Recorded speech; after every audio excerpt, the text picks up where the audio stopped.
गंगाखेड विधानसभा मतदारसंघातील माझ्या प्रिय बंधू आणि भगिनींनो, सप्रेम नमस्कार।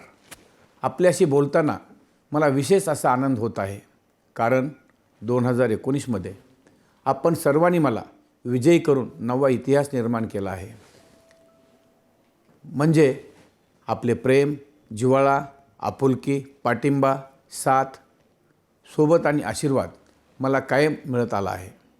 मी माझ्या भाषणात नेहमी म्हणत असतो की माझ्या शरीराचे कातड्याचे जोडे करून तुमच्या पायात घातले तरी मी आपले तृण फेडू शकत नाही आणि माझ्या डोळ्यात जोपर्यंत प्राण आहे तोपर्यंत मी आपली सेवा करीत राहीन।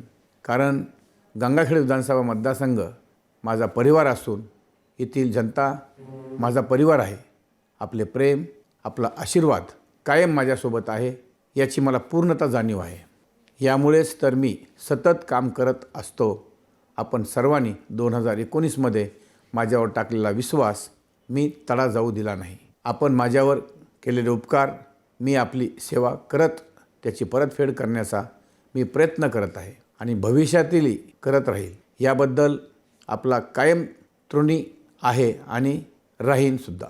मंडळी, सध्या विधानसभेची निवडणूक सुरू आहे। त्यामध्ये आपल्या पाठिंब्याने व आशीर्वादाने मी पुन्हा एकदा निवडणूक लढवित आहे।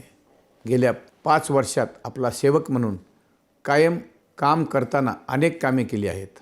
रस्ते, पाणी, आरोग्य, शिक्षण, वीज, पायाभूत सुविधा शेकडो कामे करून आपल्या मतदारसंघात कायापालट केला आहे। विशेष म्हणजे आपल्या सोबतीने व सहकार्याने आपण गेल्या 40 वर्षाचा बॅकलॉग भरून काढला आहे। मतदारसंघात झालेली मोठमोठी कामे आपणास माहीतच आहेत। तब्बल 5,000 कोटी रुपयापेक्षा अधिक निधी म्हणून मी लोकहिताची कामे पूर्ण केली आहेत। गावोगावी आणि घरोघरी विकासाची गंगा घेऊन जाताना सर्व समाजासाठी योगदान दिले आहे।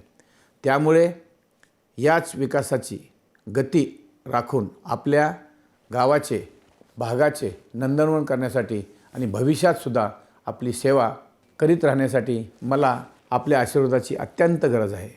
त्यामुळे मी आपला भाऊ, आपला मुलगा आणि आपला सेवक या नात्याने येत्या 20 तारखेला आपल्या ऑटो रिक्षा या चिन्हासमोरील अनुक्रमांक 3चे बटन दाबून मला प्रचंड मताने विजयी करून आपल्या सेवेची मला पुन्हा एकदा संधी द्यावी ही नम्र विनंती आणि आपण संधी द्याल अशी अपेक्षा करतो। धन्यवाद।